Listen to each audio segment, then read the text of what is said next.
অখিল গগৈ হয় অখিল গগৈ অধ্যক্ষ ডাঙৰীয়া কুৱেশ্যনটো কৰিব হয় যি আমাৰ প্ৰভিঞ্চিয়েলাইজেশ্যন যিখন এক্ট আছে 2017 সেই অনুসৰি আকৌ প্ৰভিঞ্চিয়েলাইজেশ্যনৰ কাৰণে কেবিনেট ছাব কমিটি এখন বনাই দিয়া হৈছে মুখ্যমন্ত্ৰী ডাঙৰীয়া এখন কেবিনেট ছাব কমিটি বনাই দিছে মোৰ প্ৰশ্নটো হ'ল যে 2006 চনৰ যিসকল যিবিলাক স্কুল আছে সেই স্কুলবিলাকৰ ক্ষেত্ৰত মানে মুখ্যমন্ত্ৰী ডাঙৰীয়াই কৈছিলে আমি ৰাজহুৱাকৈও কোৱা শুনিছোঁ প্ৰেছতো আৰু লগতে সংস্থাকো কৈছিলে যে 2006 চনৰ আগৰ মাটিৰ যদি নথিপত্ৰ আছে সেৱাৰ লগত যোগাযোগৰ যদি কিবা নথিপত্ৰ আছে কাউন্সিলৰ লগত যোগাযোগৰ যদি কিবা নথিপত্ৰ আছে ইউনিভাৰ্চিটিৰ লগত ফিজ দিয়া নিদিয়াৰ কিবা যদি লেনদেন আছে তেনেকুৱা ডকুমেণ্ট ধৰি দায়িত্ব থকা বা চলি থকা শিক্ষানুষ্ঠানসমূহ হওক পদবিলাক প্ৰাদেশিকীকৰণ কৰা হ'ব কিন্তু কেবিনেট ছাব কমিটিয়ে এতিয়ালৈকে সেই বিদ্যালয়বিলাকৰ যিটো ইউনিয়ন আছে শিক্ষকবিলাকৰ তেওঁলোকক মাতি লৈ কথাটো আলোচনা কৰা নাই গতিকে ইউনিয়নবিলাকৰ মাজত সাংঘাতিক ধৰণৰ এতিয়াও আন্দোলন চলি আছে বা তেওঁলোকে প্ৰতিবাদ সাব্যস্ত কৰি আছে বিভিন্ন সময়ত গতিকে মুখ্যমন্ত্ৰীৰ কথা অনুসৰি এই ধৰণে 2006 চনৰ যিবিলাক আগৰ যিবিলাক মাটিৰ ডকুমেণ্টকে ধৰি এই ডকুমেণ্টবিলাকক লৈ প্ৰাদেশিকৰণৰ ব্যৱস্থা কৰা হ'বনে এক নম্বৰ নিযুক্তিৰ ক্ষেত্ৰত একেলগতে আছে নিযুক্তিৰ ক্ষেত্ৰত আগতে 10 বছৰ আছিলে এতিয়া 6 বছৰ এক্সপিৰিয়েঞ্চৰ ব্যৱস্থাটো ল'বৰ কাৰণে ইউনিয়নবিলাকে সদায় কৈ আছিলে সেইটো মানি ল'বনে আৰু 2011 2001 2013 আৰু 2021 প্ৰাদেশিকৰণৰ সময়ত থাকি যোৱা যিবিলাক পোষ্ট আছিলে সেই পোষ্টবিলাকক লোৱা হ'বনে নহ'ব সেই কথাকেইটা মই আমাৰ মন্ত্ৰীমণ্ডলৰ পৰা জানিব খোজো আৰু লগতে শিক্ষকসকলক মাতি এটা আলোচনা বহুৱাবনে নাই সেইটো এটা মই জানিব খোজো অধ্যক্ষ মহোদয় প্ৰশ্নটো গোৱালপাৰাৰ সম্পৰ্কীয় আছিল Jaleswar Sonari college west Goalpara college সম্পৰ্কীয় আছিল মই ইতিমধ্যে উল্লেখ কৰিছোঁ যে এখন কেবিনেট ছাব কমিটি হৈছে গতিকে সেই কেবিনেট ছাব কমিটিৰ লগত মই এজন মেম্বাৰ ইতিমধ্যে মই সকলোবিলাক শিক্ষক সংগঠনৰ লগত আলোচনা অনুষ্ঠিত কৰিছোঁ মোৰ আলোচনাৰ প্ৰাপ্তিখিনি মই কেবিনেট ছাব কমিটিত দিম কেবিনেট ছাব কমিটিয়ে যি সিদ্ধান্ত লয় সেইমতে আমি আগুৱাই যাম গতিকে নিৰ্দিষ্টভাৱে মই কোনো এটা কথা ক'ব নোৱাৰোঁ দ্বিতীয় কথাটো হ'ল যে এখন আইন আছে আইনখন বিধানসভাই প্ৰথম পাছ কৰে ইয়াৰ পাছত সেই আইনৰ আওতাৰ ভিতৰত কোন বিদ্যালয় কোন মহাবিদ্যালয় তাত অন্তৰ্ভুক্ত হয় নহয় সেইটো তাৰ পিছত আহে গতিকে এতিয়াও কেবিনেট ছাব কমিটিয়ে প্ৰথম পলিচি সিদ্ধান্তটো ল'ব পলিচি সিদ্ধান্তটো লোৱাৰ পাছতহে ইণ্ডিভিজুৱেল বিদ্যালয় মহাবিদ্যালয় এখন তেওঁলোক আওতাৰ ভিতৰলৈ আহিবনে বাহিৰলৈ আহিব সেই কথাটো আহিব গতিকে এতিয়া ব্যক্তিগতভাৱে এখন বিদ্যালয় বা মহাবিদ্যালয় সম্পৰ্কে মন্তব্য কৰাটো আমাৰ কাৰণে সম্ভৱপৰ কথা নহয় মই সকলোকে অনুৰোধ জনাইছোঁ অকণমান ধৈৰ্য ধৰিলে কেবিনেট ছাব কমিটিৰ প্ৰতিবেদনখন সোনকালেই দাখিল হ'ব তাৰ ওপৰত ভিত্তি কৰি কেবিনেটে নিশ্চিতভাৱে সিদ্ধান্তও গ্ৰহণ কৰিব আৰু সেই সিদ্ধান্ত লৈ মই বিধানসভাৰ মজিয়ালৈ আহিম ধন্যবাদ ধন্যবাদ স্যাৰ যেহেতু কোশ্চেনটো আছিল চৰৰ ভিত্তিত গতিকে চৰ অঞ্চলৰ শিক্ষা প্ৰতিষ্ঠান যথেষ্ট কম LP স্কুল হোক ME স্কুল হোক হাই স্কুল হোক কলেজ হোক একেবাৰে কম স্যাৰ আপনাৰ নিশ্চয় মনত আছে 2003 চনত এটা সাৰ্ভে হৈছিল চৰ এৰিয়া তাত দেখা গৈছিল যে মাত্ৰ 19% মানুহ শিক্ষিত গতিকে একেবাৰে যেতিয়া অসমৰ শিক্ষাৰ হাৰ আছিল 56% তেতিয়া চৰৰ শিক্ষাৰ হাৰ আছিল মাত্ৰ 19% গতিকে মই মাননীয় আপোনাৰ জৰিয়তে মাননীয় মন্ত্ৰী মহোদয়ক অনুৰোধ জনাব বিচাৰিছোঁ যে এইবাৰ যিটো 2006 চনৰ আগত স্থাপিত স্কুল কলেজ চৰকাৰীকৰণ কৰা হ'ব বুলি যেটো আমি ইতিমধ্যে শুনা পাইছোঁ গতিকে চৰ অঞ্চলৰ ক্ষেত্ৰত অলপ গুৰুত্ব দি আৰু বিশেষকৈ মোৰ সমষ্টি দক্ষিণ শালমাৰা সমষ্টিত আমাৰ 2 লাখ পপুলেশ্যন লৈ পেলাই এটা জুনিয়ৰ কলেজ আছে ছিনিয়ৰ কলেজটো নাই এটা জুনিয়ৰ কলেজ আছে জুৰুৱাৰ্ছৰ জুনিয়ৰ কলেজ এই কলেজখন যদি লোৱা নহয় তেতিয়াহ'লে সেই অঞ্চলৰ শিক্ষাৰ হাৰটো একেবাৰে কোনো পদ্ধতি বিশেষকৈ ছোৱালীৰ শিক্ষাটো মেট্ৰিক পাছ কৰাৰ পিছতো শেষ হৈ যায় গতিকে আপোনাৰ জৰিয়তে মন্ত্ৰী মহোদয়ক অনুৰোধ কৰিছোঁ যে আমাৰ দক্ষিণ শালমাৰা সমষ্টিৰ বিভিন্ন পঞ্চায়তত হাইস্কুল নাই আপুনি ইয়াৰ আগতো কৈছিল মন্ত্ৰী ডাঙৰে মন্ত্ৰী মহোদয়ে আগতো কথা দিছিল এমই স্কুল আপগ্ৰেড কৰি হাইস্কুল কৰিব গতিকে আমাৰ এমই স্কুল আপগ্ৰেড কৰি হাইস্কুল কৰাৰ ব্যৱস্থা কৰিব নেকি আৰু আমাৰ একমাত্ৰ জুনিয়ৰ কলেজ জুৰুৱাৰ্ছৰ জুনিয়ৰ কলেজ এই কলেজখন চৰ এৰিয়া হিচাপে এইবাৰ প্ৰভিন্সিয়েলাইজেশ্যন কৰিব নেকি অনাৰেবল মিনিষ্টাৰ মাননীয় অধ্যক্ষ মহোদয় আৰু ইতিমধ্যে আমি প্ৰায় 300 উচ্চ মাধ্যমিক বিদ্যালয় হাইস্কুলক আমি হায়াৰ ছেকেণ্ডেৰী স্কুললৈ উন্নীত কৰিছোঁ মাননীয় মুখ্যমন্ত্ৰীয়ে কেইদিনমান আগত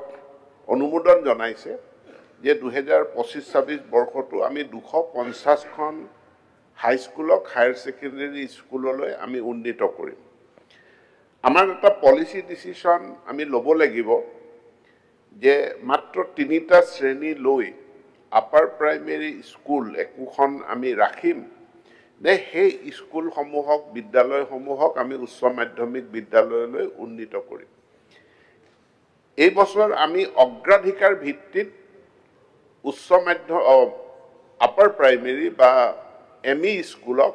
আমি অগ্ৰাধিকাৰ ভিত্তিত আমি হাইস্কুললৈ উন্নীত কৰাৰ কাৰণে এখন বিশেষ আঁচনি আমি গ্ৰহণ কৰিছোঁ প্ৰায় 2000 কোটি টকা ব্যয় সাপেক্ষে এই আঁচনিখন ৰূপায়ণ হ'ব আৰু এই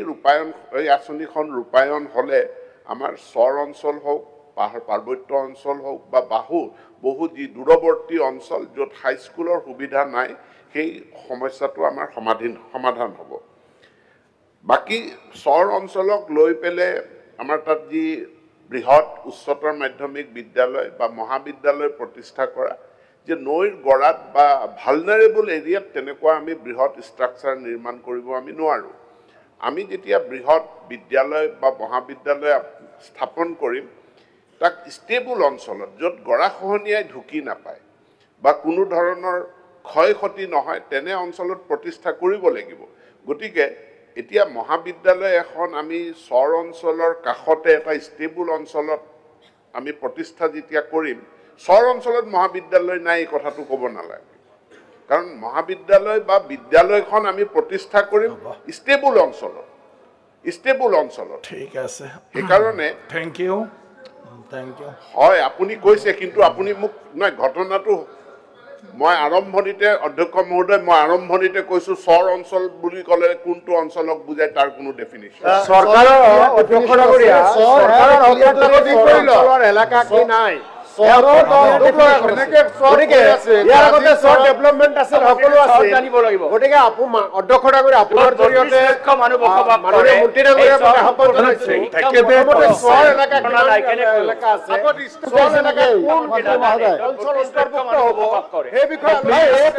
ভালকে দিয়া নাই প্লিজ আসন গ্ৰহণ কৰক স্যাৰ মানে মই কৈ আছো স্যাৰ এডুকেশন মিনিষ্টাৰে এটা প্ৰশ্নৰ উত্তৰ ভালকে দিয়া নাই সব পালমুৰা উত্তৰ দিছে প্লিজ অখিল গগৈ সৰ বুলি কোৱা জপিয়া উঠিছে ভালকে দিয়া বোলে ঠিক আছে এডুকেশন মিনিষ্টাৰ যে এনেকুৱা হলে মই কৈ আছো শিক্ষা ব্যৱস্থা কেনেকুৱা হ'ব প্লিজ অনাৰেবল অখিল গগৈ সৰ ভালকে উত্তৰ দিয়া নাই জপিয়া উঠিছে কোট এডুকেশনৰ বিষয়ে ক'ব লাগে ঠিক আছে নেক্সট কুৱেশ্যন ঠিক আছে উত্তৰবিলাক সৰ বুলি কোৱাৰ লগে লগে জপিয়া উঠিছে অখিল গগৈ কোট এডুকেশন ভাল হ'ব স্যাৰ কোট এডুকেশন ভাল হ'ব স্যাৰ প্লিজ ঠিক আছে বহুত না উত্তৰবিলাক ঠিক বহুত না আছে এইটো সদন হয় কলে খেগ আৰু কি আছে বক এটাই উত্তৰ আপনি স্যাটিসফাইড নহলে উত্তৰ ঠিক আছে উত্তৰবিলাক answer is answer whether you are satisfied or not so you meet honorable minister and talk your problem আপনি লগ ধৰক 100 বছৰৰ গোটেই বিষয়টো ক্ৰান্তি কৰি পেলাইছে সোৱা সেই কাৰণে মই কৈছো ৰিপ্লাই দিলে আসল উত্তৰটো নিদি বেলেগ পলিটিক্যাল কথা কৈ আছে এনে উল্টা উল্টিকে বাহিৰত গৈ পালে আপুনি ধৰি মানুহ তাতে বকবাস সদনত যিটো ৰিপ্লাই দিলে সেইটোই ৰিপ্লাই স্যাৰ honorable উত্তৰবিলাক ঠিকই আছে প্লিজ প্লিজ ঠিকে আছে ছাৰ প্ৰশ্নটো উত্তৰ নিদিয়ে আৰে বেলেগ আরে এনেকৈ বকি থাকিব নালাগে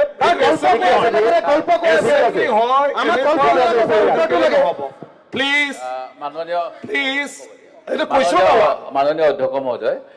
অসম চৰকাৰে ৱেলফেয়াৰ অফ মাইনৰিটিজৰ আণ্ডাৰত যিহেতু চৰ এৰিয়া ডেভেলপমেণ্ট ডিপাৰ্টমেণ্ট আছে তেখেতসকলে এটা বাজেটো পায় সেই গতিকে কোনবিলাক অঞ্চল চৰ কোনবিলাক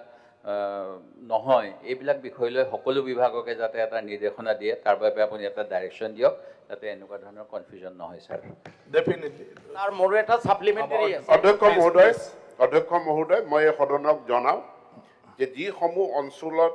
হায়াৰ ছেকেণ্ডেৰী স্কুল নাই বা যিসমূহ অঞ্চলত হাইস্কুল নাই তাত আপাৰ প্ৰাইমেৰী স্কুলক উন্নীতকৰণৰ জৰিয়তে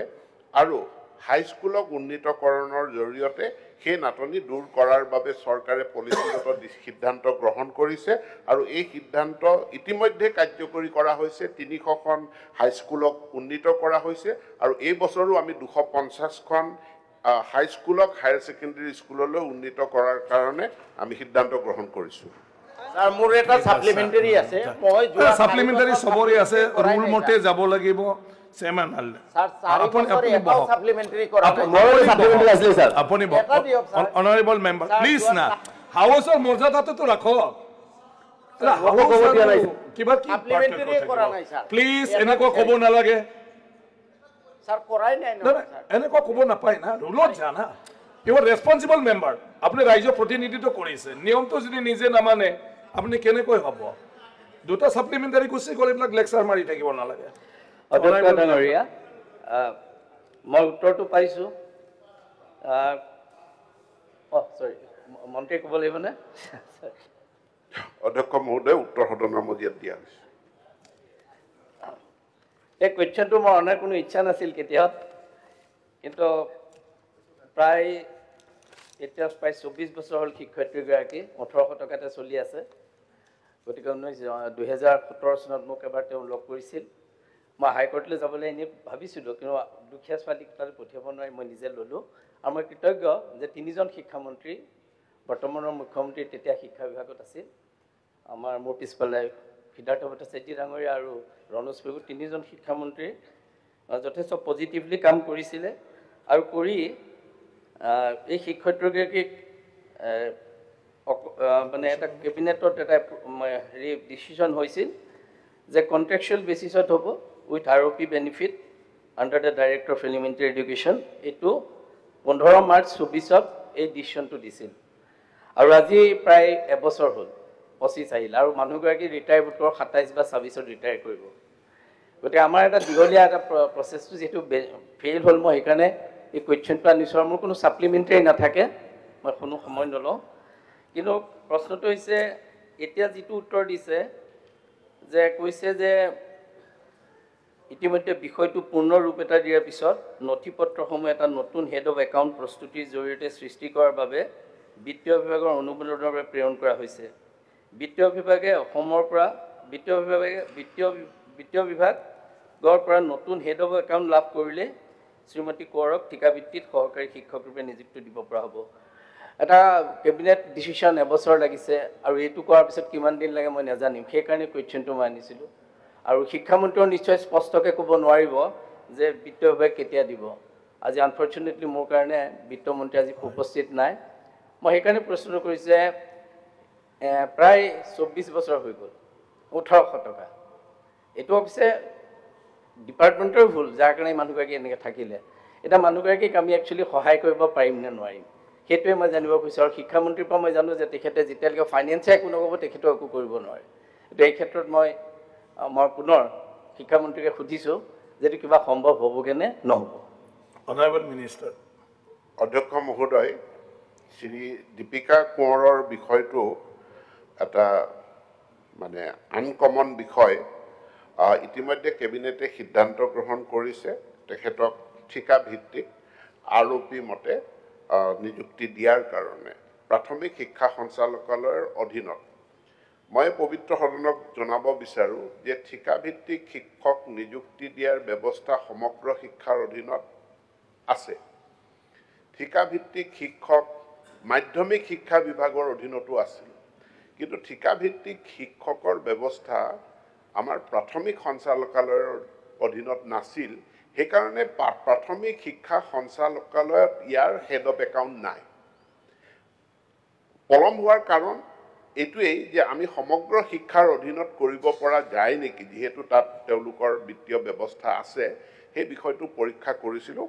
আৰু যেতিয়া সেইটো আমি তাৰ পৰা নেতিবাচক উত্তৰ পালোঁ আৰু দেখিলোঁ যে তাত আমাৰ অসুবিধা আছে এতিয়া আমি হেড অফ একাউণ্ট এটা সৃষ্টি কৰিবৰ কাৰণে বিত্ত বিভাগক অনুৰোধ জনাইছোঁ আৰু বিত্ত বিভাগে মই আশা কৰোঁ যে এইটো 2 এদিনৰ ভিতৰতে ইয়াৰ সমাধানটো কৰি দিব কাৰণ সিদ্ধান্ত হৈছে যে খালি তেখেতক এটা হেড অফ একাউণ্ট ক্ৰিয়েট কৰি দৰমহা দিব পৰা ব্যৱস্থা এটালৈ নিব লাগে মই মাননীয় সদস্যগৰাকীক আশ্বস্ত কৰিব বিচাৰোঁ যে শীঘ্ৰেই এই সমস্যাৰ সমাধান হ'ব আৰু শ্ৰীমতী দীপিকা কোঁৱৰ ঠিকাভিত্তিক আৰু উইথ আৰপি তেখেতে নিযুক্তি লাভ কৰিব ধন্যবাদ Thank you. এতিয়া next question number 24, Sri Aminul Islam. অধ্যক্ষ মহোদয় উত্তৰ সদনৰ মজিয়াত ৰখা আছে মাননীয় অধ্যক্ষ মহোদয় এই প্ৰশ্নৰ উত্তৰত আমি দেখা পালোঁ যে লাওখোৱা অভয়াৰণ্যৰ ওচৰত ভুৰবান্ধা অঞ্চল আৰু বুঢ়াচাপৰি অভয়াৰণ্যৰ নামত আইৰমাৰী গণেশ টাপু শিয়ালি চাপৰি বাঘা টাপু লাটিমাৰী আদি অঞ্চলত যেটো উচ্ছেদ কৰা হ'ল এই উচ্ছেদ এই অভয়াৰণ্যৰ সংযোজন 13 ফেব্ৰুৱাৰী 2023 তাৰিখে নোটিফিকেশ্যন হৈছে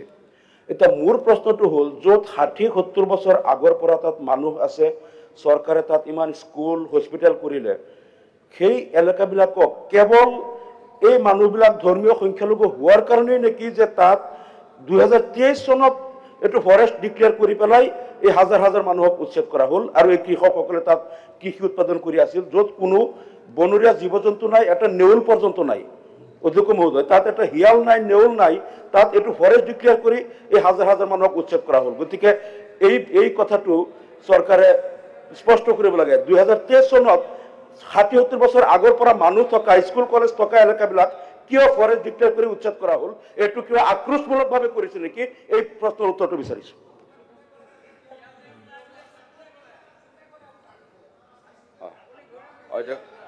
অধ্যক্ষ মহোদয় Please. অধ্যক্ষ মহোদয় মাননীয় সদস্যগৰাকী তেখেতে এজন জ্যেষ্ঠ সদস্য কিন্তু তেখেতে এনেকুৱা ধৰণৰ কথা ক'ব নাপায় যে ধৰ্মীয় বা অন্যান্য ভিত্তিত এইবিলাক হৈছে নেকি সেইবিলাক কথা ক'ব তেখেতে নাপায় আৰু তাতে এটা শিয়ালো নাই নেউলো নাই থাকে ক'ত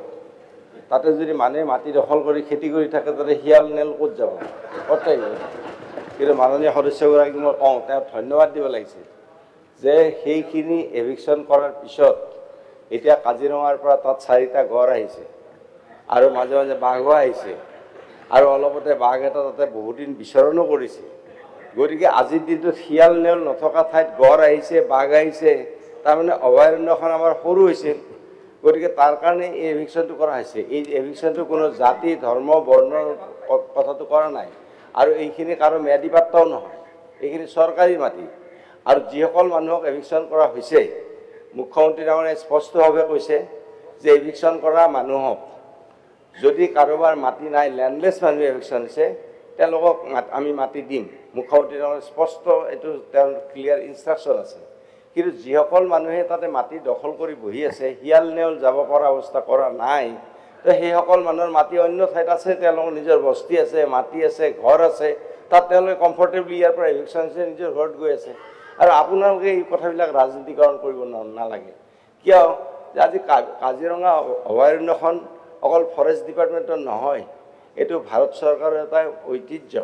আৰু এইটো ইউনেস্কো হেৰিটেজ তাৰোপৰি যে ওৰাং আপুনি জানি সুখ পাব যে ওৰাঙত আজিৰ দিনটোত বাঘৰ ডেঞ্চিটি ৱৰ্ল্ডৰ ভিতৰত হায়েষ্ট গতিকে সেই ওৰাঙৰ পৰা বাঘ আজি তেওঁলোকৰ জেগা কম হৈছে এটা বাঘে এখন অঞ্চলত থাকিলে 10 স্কুৱেৰ কিলোমিটাৰ জেগা সেই বাঘটোক লাগে তেওঁৰ ডমিনেটিং এৰিয়া গতিকে আজি ওৰাঙত বাঘৰ সংখ্যা আৰু মাটিৰ সংখ্যা কম হৈছে এতিয়া এই মাটিখিনি আমি এভিকশ্যন কৰাৰ লগে লগে আজি এই মাটিখিনি এভিকশ্যন কৰাৰ লগে লগে আজি ওৰাঙৰ বাঘো বাহিৰলৈকে ওলাই আহিব পৰাৰ কাৰণে সক্ষম হৈছে মাজতে আপুনি টিভিত দেখিছে যে ওৰাঙৰ বাঘ নেশ্যনেল হাইৱেটো ঘূৰি আছে গতিকে ওৰাঙৰ বাঘ নেশ্যনেল হাইৱেত ঘূৰি আছে দেখিছে আপোনালোকে গতিকে এতিয়া ইয়াতে যেতিয়া এভিকশ্যন হ'ল আৰু এভিকশ্যনৰ মাজত অকল আপোনাৰ মাটি এভিকশ্যন হোৱা নাই অকল আপুনি যিখিনি কথা কৈছে সেইটো চিন্তা চৰ্চা কৰা নাই আনকি ব্ৰহ্মপুত্ৰৰ এই পৰ্চনটো এতিয়া কাজিৰঙাৰ পৰ্চন হৈ গ'ল ব্ৰহ্মপুত্ৰ নদীৰ গতিকে এইটোত আপোনালোকে সহযোগ কৰিব লাগে কাৰণ কিয় কাজিৰঙা এটা ৱৰ্ল্ড হেৰিটেজ গতিকে আপোনালোকে সহযোগ কৰক এইটোত মানে আপোনালোকে এইবিলাক ধৰ্মীয় চিন্তা চৰ্চা নিজৰ ভোট বেংকৰ চিন্তা চৰ্চা এৰক কাৰণ এইটো কথা ঠিক কথা নহয় থ্যাংক ইউ নেক্সট আৰু সাপ্লিমেন্টাৰি আছে মাননীয় অধ্যক্ষ মহোদয় কাজিৰঙা ওৰাং অভয়াৰণ্যৰ কথা আমি কোৱা নাই যিখিনি আমাৰ নগাঁও জিং সাৰ্কুলৰ অধীনত চৰবিলাক আছিল য'ত কোনোদিনে ফৰেষ্ট নাছিল 2023 চনত ফৰেষ্ট ডিক্লেয়াৰ কৰিছে এইটো কৈছোঁ এইটো মন্ত্ৰী মহোদয়ক মই স্পষ্ট কৰি দিছোঁ আৰু তেখেতে যিটো বাঘৰ কথা কৈছে বাঘটো চৰত নহয় এইটো বানপানীত আহি ঢিং টাউনত হেৰি কৰিছিল চৰ এলেকাত নহয় তাতে বহুত মানুহক জখম কৰিছিল এইটো তেখেতক জনাই দিলোঁ আৰু মোৰ প্ৰশ্নটো হ'ল অধ্যক্ষ মহোদয় তাত যে এই যে 20-25খন স্কুল তাত যে এভিকশ্যন কৰা হ'ল ধ্বংস কৰা হ'ল স্কুলবিলাক যেতিয়া কৰিছিল যদি ফৰেষ্টৰ মাটি থাকিলেহেঁতেন তেতিয়া ফৰেষ্ট ডিপাৰ্টমেণ্টে ক'লেহেঁতেন যে আমাৰ ফৰেষ্টৰ মাটিত স্কুল নকৰিব এই চৰকাৰে তাত বিল্ডিং বনাই দিছে কোটি কোটি টকা খৰচ কৰি স্কুল হস্পিটেল বনাইছে আৰু আজি ফৰেষ্ট ডিপাৰ্টমেণ্টে 2023 চনত এইটো ফৰেষ্ট ডিক্লেয়াৰ কৰি পেলাই স্কুলবিলাক এভিকশ্যন কৰিছে হস্পিটেলবিলাক এই চৰকাৰৰ যি চৰকাৰে তাত স্কুল বনাই কোটি কোটি টকা খৰচ কৰে এই চৰকাৰৰ আৰু এক ডিপাৰ্টমেণ্টে আহি পেলাই স্কুলবিলাক উচ্ছেদ কৰে ধ্বংস কৰে এইটো চৰকাৰী টকাৰ অপচয় নহয় নেকি গতিকে চৰকাৰী টকাৰ এই অপচয় কিয় এই অৰাজকতা কিয় স্কুলবিলাক কিয় তাত বনাব দিছিল আৰু আজি কিয় ভাঙি দিয়া হ'ল তাৰ উত্তৰ লাগিব অনাৰেবল মিনিষ্টাৰ অধ্যক্ষ মহোদয় এইবিলাক স্কুল ৰনোজ পেগুৱে বনোৱা বনোৱা নাই আমাৰ চৰকাৰী বনাইছিল এইবিলাক স্কুল ৰাইজে এটা আমাৰ নিজে বনাইছে তাত চৰকাৰী মাটিত স্কুল বনাইছে তেতিয়া চৰকাৰ কাৰ আছিল আপোনালোকে জানিব ভালকে আমিতো ময়ো জানো কিন্তু হ'লে মই ইমান নকওঁ আপোনালোকে জানে তাতে আপোনালোকে গভৰ্ণমেণ্ট ইজ কণ্টিনিউছ প্ৰচেছ চৰকাৰ কণ্টিনিউ প্ৰচেছ মই উত্তৰ দি আছোঁ বিধানসভাখনো আপোনালোকে বনোৱা নাই সেই বুলি চৰকাৰটো কাৰ আছিলে যদি নহয় স্যাৰ এই কথাটো স্কুলবিলাক কোনোবাই বনাইছে আজি স্কুলবিলাক নচলিব অধ্যক্ষ মহোদয় গতিকে এইবিলাক স্কুলত আচলতে তেতিয়া ৰিকগনিশ্যন আৰু পাৰ্মিশ্যন দিব নালাগিছিল কাৰণ এইবিলাক চৰকাৰী মাটিত স্কুলত চৰকাৰী মাটি আছিল এইবিলাক ৰেভিনিউ লেণ্ড আছিল আৰু ৰেভিনিউ লেণ্ডত তেতিয়া উইদাউট পাৰ্মিশ্যন তাতে কেনেকৈ পাৰ্মিশ্যন পালে কেনেকৈ ৰিকগনিশ্যন পালে এটা ৰাইজে পাতা নহয় ৰাইজে সৰ্বৈক্য অভিযান মিছনে ডাইৰেক্ট পাতিছে ভেঞ্চাৰ নাছিল ভেঞ্চাৰ নহয় ডাইৰেক্ট শুনক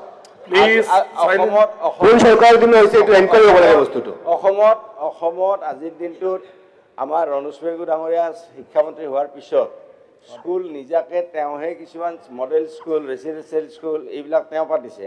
আগত যিবিলাক স্কুল হৈছিল আপোনাৰ এৰিয়াতে হওক মোৰ এৰিয়াতে হওক অসমৰ বিভিন্ন ঠাইত এৰিয়াতে হওক আগতে ৰাইজে স্কুল পাতে তাৰপিছত ৰিকগনিশ্যনৰ কাৰণে আহে আৰু তাৰপিছত মানে চৰকাৰীকৰণ হয় ঠিক আছে থ্যাংক ইউ ওয়াজিদ আলী এইটো ডক্টৰ হিমন্ত বিশ্ব শৰ্মা বৰ্তমানৰ মুখ্যমন্ত্ৰী ডক্টৰ হিমন্ত বিশ্ব শৰ্মা শিক্ষামন্ত্ৰী হৈ থাকোঁতে তাত স্কুলবিলাক পাতিছিল বৰ্তমানৰ মুখ্যমন্ত্ৰীয়ে পাতিছিল আৰু এই চৰকাৰে এতিয়া সেই স্কুলবিলাক ভাঙি দিছে ফৰেষ্ট মাননীয় অধ্যক্ষ মহোদয় মাননীয় অধ্যক্ষ মহোদয় এইটো ক্ষেত্ৰত আপোনালোকে সহযোগ কৰিব লাগে যে কাজিৰঙা পৰিসৰ বৃদ্ধি হয় ওৰাঙৰ তেখেতে ক্লিয়াৰ হৈছে মাননীয় অধ্যক্ষ মহোদয় বুঢ়াচাপুৰ অভয়াৰণ্যৰ যিটো পৰিসীমা 1995 চনৰ 11 জুলাইৰ যিটো অধ্যাদেশ আছিলে সেই অধ্যাদেশত মোৰ ৰূপহী বিধানসভা সমষ্টিৰ চিতলমাৰী পথাৰ চিতলমাৰী বিল এনচি চিতলমাৰী বিল চেনিমাৰী বিল এনচি বাগাটাপু চৰ লাটিমাৰী আৰিমাৰী হিয়ালেপ চাপৰি আৰু গণেশ চাপু এইখিনি কিন্তু কৃষকৰ মাটি আছিলে কৃষি খেতি কৰি আছিলে এইটো 2023 চনত 13 ফেব্ৰুৱাৰী তাৰিখে অধিগ্ৰহণ কৰি চৰকাৰে এই মানুহখিনিক তাৰ পৰা খেতিয়কসকলক উচ্ছেদ কৰিছে তো মই এইটো আপোনাৰ জৰিয়তে মন্ত্ৰী মহোদয়ক অনুৰোধ কৰিব বিচাৰিছোঁ যে এইটো খেতি আছিলে আৰু এই খেতিৰ পৰা এই গাঁওকেইখনৰ জনসাধাৰণক উচ্ছেদ কৰিছে গতিকে পুনৰবাৰ সেই যিটো অধিগ্ৰহণৰ বাহিৰত নি এই গাঁওখিনি মুক্ত কৰি সেই মানুহখিনিক তাতে বসবাস কৰাৰ সুবিধাটো দিয়াৰ কাৰণে মই আপোনাৰ জৰিয়তে মন্ত্ৰী মহোদয়ক অনুৰোধ জনাইছোঁ অধ্যক্ষ মহোদয় এইটো কথা মানে মই মাননীয় সদস্যগৰাকী তেখেতে মোৰ লগত কথাও পাতিছিল ব্যক্তিগতভাৱে কৈছিলোঁ কথাখিনি এইখিনি কথা মই তেতিয়াও তেখেতে কৈছোঁ এতিয়াও কওঁ যে এই যিখিনি আমাৰ ইলেকশ্যন হ'ল তাতে আৰু কাকো খেতি কৰিব দি তাত নেউল শিয়াল যাব নোৱাৰা নকৰোঁ, তাত এইটো নহ'ব, কোনো পৰিস্থিতিতে নহ'ব। এইটো অভয়াৰণ্যৰ ভিতৰত থাকিব আৰু এইটো অভয়াৰণ্যৰ ভিতৰৰ মাটি হ'ব, তাত খেতি নচলিব। এইটো স্যাৰ পিছত গৈ অধিগ্ৰহণ কৰিছে স্যাৰ, এইটো আগতে নাছিলে। 1995 চনত যিটো অধিগ্ৰহণ কৰিছিলে সেই সময়ত কিন্তু এই এলেকাখিনি নাছিলে, এই এলেকাখিনি কিন্তু সম্পূৰ্ণ খেতি আছিলে আৰু এই খেতি মাটিখিনি আমাৰ যিসকল ভূমিহীন লোক সেইসকলে তাত খেতি বাতি কৰি আছিলে, গতিকে তেওঁলোকক তাৰ পৰা উচ্ছেদ কৰিছে। এইটো স্যাৰ খেতিয়কসকলক উচ্ছেদ কৰিছে, খেতিয়কসকলক উচ্ছেদ কৰিছে, এইটো স্যাৰ অন্যায় কৰা হ'ব। চৰকাৰে পুনৰ বিবেচনা কৰিব লাগে, বিনম্ৰ অনুৰোধ জনাইছো চৰকাৰে এই কথাটো বিনম্ৰভাৱে মই অনুৰোধ জনাইছো পুনৰ বিবেচনা কৰি এই খেতিয়কসকলক তাতে পুনৰ সংস্থাপন দিয়াৰ কাৰণে মই বিনম্ৰ অনুৰোধ জনাইছো স্যাৰ। এইটো স্যাৰ আপুনি এবাৰ নিজে গৈ আপুনি চাই আহক, তাত কোনো বনাঞ্চল নাছিলে, তাত খেতি আছিলে, খেতিয়কসকল আছিলে আৰু এই খেতিয়কসকলক উচ্ছেদ কৰা হৈছে। অধ্যক্ষ মহোদয়, যে আমি যি কাম কৰিম আইনমতে কৰা যাব আৰু বন্যপ্ৰাণী সংৰক্ষণ যিখন আইন তাৰে 26A মতে 1972 যিখন ৱাইল্ড লাইফ প্ৰটেকশ্যন এক্ট, তো তাৰে 26A মতে এই এভিকশ্যনটো হৈছে। গতিকে এভিকশ্যনটো হৈ আপুনি এক ছেকেণ্ড কাৰণ কাৰো মনত দুখ থাকিব নালাগে, ক্লিয়াৰ কৰি দিয়া। দুখ থাকিব নালাগে। আপুনি মোক এটা মই আপোনাকে এটা অনুৰোধ কৰিছোঁ, তাতে বন্যপ্ৰাণী যেতিয়া আমাৰ সেইখন অভয়াৰণ্য হ'ল, গড় আহিল, বাঘ আহিল, এতিয়া প্ৰশ্নটো হৈছে তাতে যদি আমি খেতি কৰিব দিওঁ তাতে গড় আৰু বাঘ আহিব নেকি? সেইখন বন্যপ্ৰাণী হৈ থাকিব নেকি? মন্ত্ৰী মহোদয়, মাজত যে কেবিনেটত সিদ্ধান্ত লৈ দুটা পিয়াৰে আপোনালোকে ডিসকাশন নহয়, তাতে বন্যপ্ৰাণী হৈছে এটা ডিসকাশন নহয়। কোৱেশ্চন নম্বৰ 25 লেম্বু আপোনালোকে সিদ্ধান্ত লৈ পিয়াৰেবক ৰিজাৰ্ভ কৰিছে, নোটিফাই কৰিছে, তাতে মানুহ বহাৰ ইয়াত নহয় কিয়? প্লিজ অনাৰেবল মিনিষ্টাৰ, না ঠিক আছে অধ্যক্ষ লেম্বু ডাঙৰীয়া যিটো RF জেনেৰেল কৰা হৈছে আপুনি আপোনাৰ কথা কৈ দিলে আৰু PRF 4খন 6খন PRF আৰু RF হ'ব আপোনাৰ হ'ব। প্লিজ প্লিজ প্লিজ লেম্বু ডাঙৰীয়া। মাননীয় অধ্যক্ষ মহোদয়, মই আপোনাৰ জৰিয়তে মন্ত্ৰী মহোদয়ক প্ৰশ্ন কৰিব বিচাৰিছোঁ যে কিছু বছৰ আগলৈকে গুৱাহাটী ইউনিভাৰ্চিটিত আইডলৰ জৰিয়তে নেপালী ভাষাত MA কৰাৰ সুবিধা আছিলে, কিন্তু কাৰিকৰী কাৰণত যিহেতু MA কৰাৰ ব্যৱস্থা গুৱাহাটী ইউনিভাৰ্চিটিৰ পৰা আইডলত নাইকিয়া হ'ল, তাৰ পাছৰে পৰা নেপালী সাহিত্য সভা বা বিভিন্ন জাতীয় সংগঠনে বিভিন্ন সময়ত অসমৰ গুৱাহাটী ইউনিভাৰ্চিটি, বড়োলেণ্ড ইউনিভাৰ্চিটি আৰু কে সন্দিকৈ মুক্ত ইউনিভাৰ্চিটিত নেপালী ভাষাৰ MA কৰাৰ সুবিধাৰ কাৰণে কি ব্যৱস্থা গ্ৰহণ কৰিছে এই বিষয়ে মই প্ৰশ্ন কৰিছিলোঁ। আৰু লগতে যিহেতু বিগত 25 বছৰলৈকে কোনো এখন কলেজত নতুনকৈ নেপালী বিষয়ত শিক্ষক পোষ্ট কলেজ অথবা ইউনিভাৰ্চিটিত নোহোৱাৰ কাৰণে ছাত্ৰ ছাত্ৰীৰ সংখ্যা পৰ্যায়ক্ৰমে কমি গৈছে। এই বিষয়ত আমাৰ চৰকাৰ তথা মাননীয় মন্ত্ৰী মহোদয়ে কি ধৰণৰ ব্যৱস্থা লৈছে মই জানিব বিচাৰিছোঁ। Honourable minister. মাননীয় অধ্যক্ষ মহোদয়, বৰ্তমান NEPৰ অধীনত মাষ্টাৰ্ছ ডিগ্ৰী বা MA কৰাৰ সুবিধা কেৱল বিশ্ববিদ্যালয়ত সীমিত হৈ নাথাকে, মহাবিদ্যালয়সমূহতো MA কৰাৰ বা MSc কৰাৰ, মাষ্টাৰ্ছ ডিগ্ৰী কৰাৰ সুযোগ সুবিধা আমাক NEPয়ে প্ৰদান কৰিছে। আৰু আমি জানো অসমৰ বহু মহাবিদ্যালয়ত ইতিমধ্যে পোষ্ট গ্ৰেজুৱেট বিভিন্ন বিষয়ৰ পোষ্ট গ্ৰেজুৱেট কোৰ্চ মহাবিদ্যালয়সমূহত আৰম্ভ হৈছে। অসমত 4খন মহাবিদ্যালয় আছে, যি 4খন মহাবিদ্যালয়ত নেপালী ভাষা তাত ছাবজেক্ট হিচাপে আছে।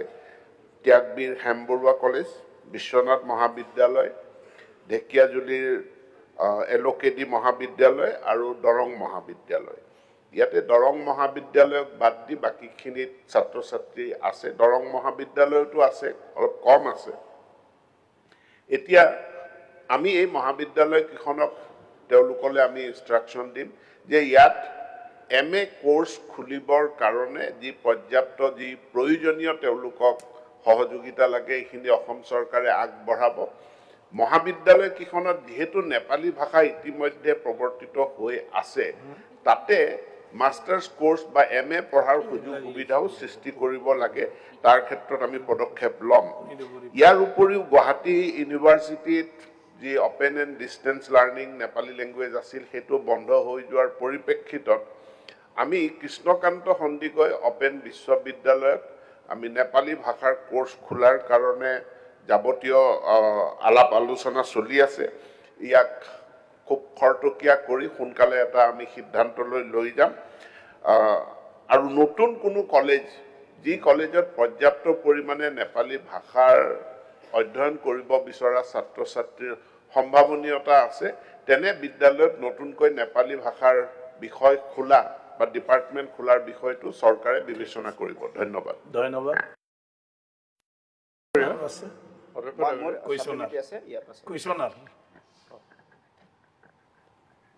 অধ্যক্ষ মহোদয়